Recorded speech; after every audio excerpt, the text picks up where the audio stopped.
Houses under 30,000 euros on the Mediterranean coast? It sounds like clickbait, but today we're looking at real numbers from Istria, the so-called Tuscany of Croatia. In this video, we'll analyze listings to create a statistical profile of a budget property in Istria.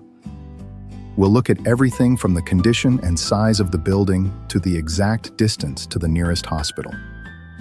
Stay with us until the end to find out if this is a genuine opportunity or a financial trap. Istria is a beautiful peninsula in the northern Adriatic. As part of Croatia, it's a member of the European Union and the Schengen area, and it uses the euro as its currency. This means a relatively stable political and economic environment. The region enjoys a mild Mediterranean climate, excellent safety levels, paved roads reaching almost every village, and access to public health care through the Croatian national system. Every year, Istria attracts over 3 million tourists. However, there is a massive contrast here. While the coast is heavily developed and expensive, the inland areas are much quieter. You'll often find depopulated villages where the younger generation has left for the bigger cities or moved abroad, leaving behind old stone houses waiting for a second life. So let's dive into the listings in the 20,000 to 30,000 euro bracket and start putting together the property profile for this entry-level price. First, what kind of place are you actually buying? Is it a standalone house or part of a cluster? Our analysis reveals that roughly a third of the properties are classic row or terraced houses. Another third are detached, individual buildings, while the remaining listings simply don't specify the type. The built area varies wildly, from a tiny 25 square meter shed to a sprawling 388 square meter ruin. On average, you're looking at about 112 square meters. This brings us to a price of just 395 euros per square meter. It sounds incredible, but remember, that average hides a huge variation in quality and condition, as we're about to see. In terms of layout, the number of rooms ranges from 1 to 8, with an average of 2.7. So, instead of a big family villa, you should imagine a small to medium-sized village house. Now, for the shocking part, the bathrooms. In this specific dataset, the average number of bathrooms is 0. This doesn't always mean there is absolutely no plumbing, but based on our study, the conclusion is clear. In this price range, we're generally talking about old stone buildings or annexes that were never equipped with modern sanitary facilities. Looking closer at the condition of these properties, about 9% are considered total ruins, where you're essentially just buying the location and the right to build. The majority, about 55%, require serious structural consolidation. We're talking about cracked foundations and compromised walls. Renovating these can cost between 70% and 90% of the price of a brand new construction. The remaining 36% are the lucky cases, but even they usually need a complete roof replacement, including the structure, tiles, and drainage system.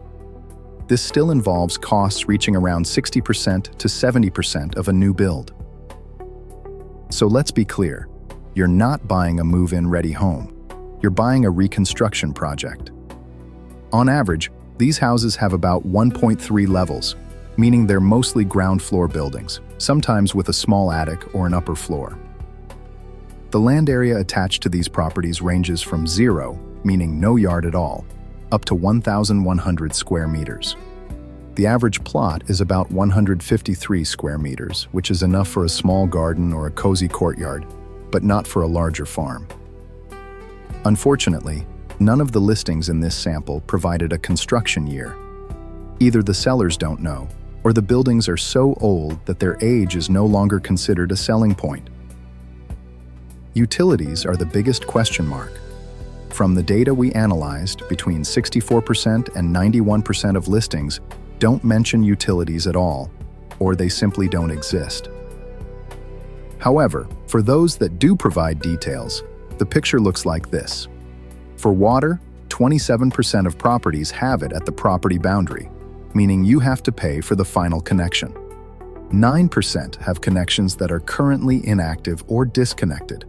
and the remaining 64% provide no information. For sewage, it's even more basic. 9% explicitly state there's no sewage system in the area, while 91% don't mention it at all. None of the listings in this low-price segment mention gas, internet, or cable TV. Electricity is mentioned in 27% of listings as available at the property boundary, 9% are connected but inactive, and 64% are unspecified. To fill in these gaps, we can look at the general situation in the region. Croatia's rural infrastructure often lags behind the coast. While coastal towns have full utilities, inland villages, especially in central Istria, often lack centralized sewage and gas. Electricity is widespread, but the networks can be aging. Water availability depends heavily on the specific village. Some have modern networks, while others still rely on local wells. Internet is usually available near towns and main roads, though speeds vary. Finally, let's talk about distances to essential services. How isolated are these properties? Elementary schools are usually between 1 and 5 kilometers away, with an average of 2 kilometers. High schools are generally further out, between 1 and 20 kilometers, and averaging about 15 kilometers. Hospitals are between 1 and 30 kilometers away, with an average distance of 23 kilometers. It's not next door, but it's reachable by car.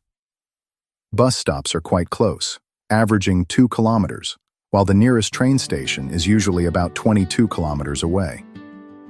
So, what do you actually get for 20,000 to 30,000 euros in Istria? The average property in this bracket looks like this: a small village house, often terraced, with 2 or 3 rooms and about 112 square meters of built area.